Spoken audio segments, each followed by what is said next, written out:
Alright, so it's Wednesday again, so another chance to talk about a Status Quo song.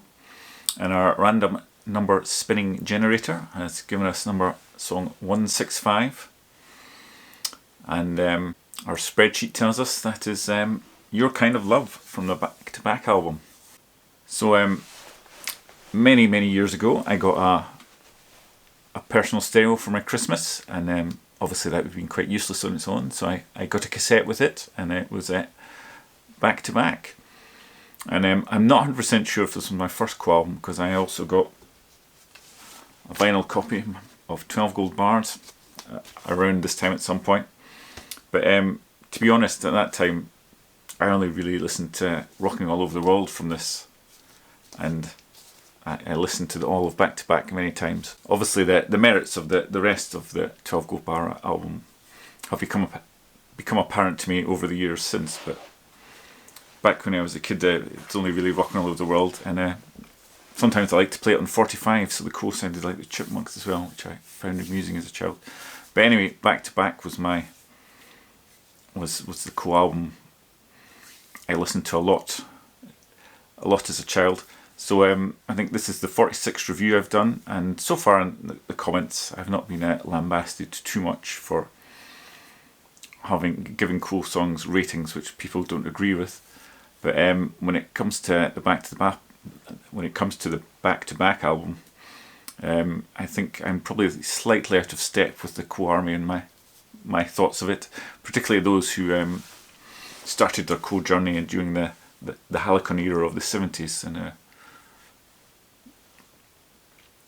Back to Back was maybe where it all went wrong for them. But this was obviously the second album with Pete Kircher, but the first one, 1982, was kind of recorded 10 minutes after Coughlin had left, so I think it still sort of has his DNA printed on it. It's obviously that maybe the sounds they used and the production choices they made were not quite like the 70s songs, but the actual songs themselves still had that real shuffle vibe, that real Status Quo beat that you'd associate the band with. Whether the songs they were shuffling away in were as good as the ones before is obviously open to conjecture. But with Back to Back, I think there is a change.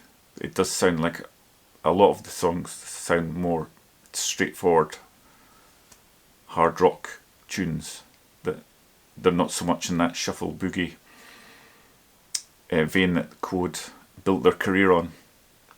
And Your Kind of Love is, I think, in that hard rock category.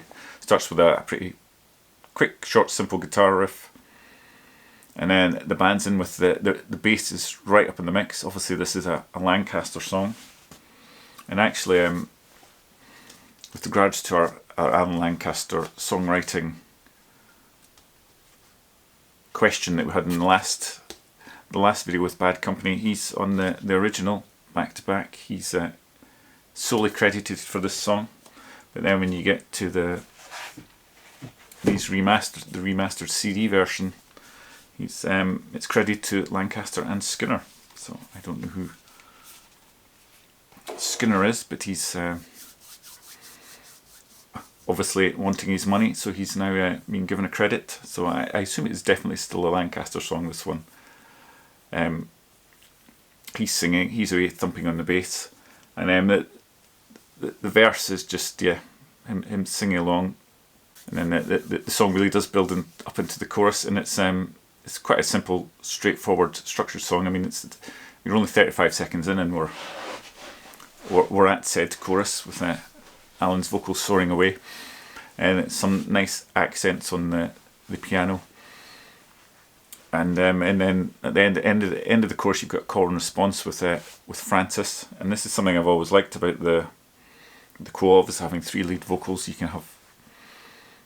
can use different voices, which makes things a lot better than just if you've got one lead singer who sings the lead vocal and then goes back in and does the backing and the harmony. I mean, there's nothing wrong with that, and it can be good, but it's actually nice having a different voice doing it. And it's something Quo do a lot, or or Rossi comes in and does a lot of backing vocals on Rick and Alan's songs, which I think really can lift it in that way, but not so much on his own, or he does he seems to do all the backing on his own as well, so you don't quite get that. But it works really well here with Alan and Rossi trading vocal lines before a nice little stop, and then we're off along in the second verse, which goes along nicely before again it's a nice build up into the chorus, and the piano accents and little guitar bits are slightly more prominent than on the first, and then they're more prominent again on the third, and the chorus is a bit more extended before we get into it's a nice succinct guitar solo again, like with Bad Company last week. Nice little humble, tuneful solo. We're certainly not into extended arrangements on this album. It's 3 or 4 minute songs directed at radio, I would say. Rocking out hard, and obviously some of them didn't rock out hard, but so yeah. And then another quick zoom through another verse, and then the third chorus is extended some more. The piano is a bit better here, and then there's an extended call and answer during the play out, and the song fades out, and it's all done. So yes, just 3.5 minutes of for me, maybe not for you, 3.5 minutes of top-notch hard rock tunage. So yes, great little song, which obviously, if you go back to the old track listing days, it sounds even greater if you listen to the album in sequence and heard Margarita Town before it. I suppose that makes any song sound hard and rocking. And so yes, I'm not going to quite stick this into my essential Quo, but it's definitely in the second category of excellent. Still love the song and love this album, and still listen to it regularly. And so that's episode 47 of the Random Status Quo song review done, and you can slate me in the comments below for enjoying one of the worst Quo albums ever committed to tape, as I'm sure some people think. So yes, hopefully you're not too disgusted, and you'll join me again next week for another Random Status Quo song review.